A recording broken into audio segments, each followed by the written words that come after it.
ba re ga ba ješe diuela ke go se lefelo ga mašheleng a bona a megolo.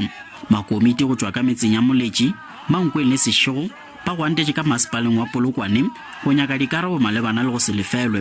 Ba re ba na le sebaka se se telele ba šoma ntle le go hwetša tefo go tšwa go masepala. Ba bangwe ba makomiti ba re ba šetše ba tšere dikoloto ba golofela gore ba tla lefelwa.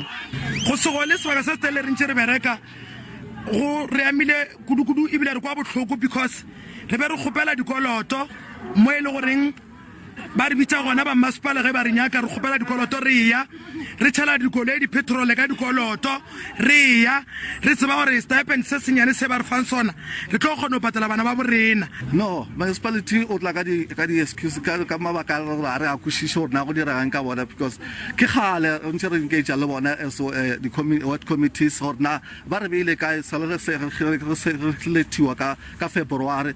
Masepala wa Polokwane o re lebaka la go dira gore ba se lefele makomiti ke gore ga se wa latela magato a maleba nakong ya ge ba kgethwa.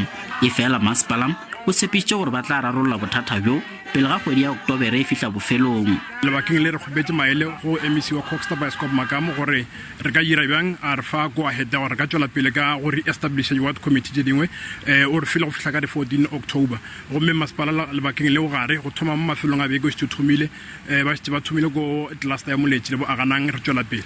Makomiti ao a amegilego a neile masepala sebaka sa matšatši a šupa gore ba arabe memorantamo wa bona.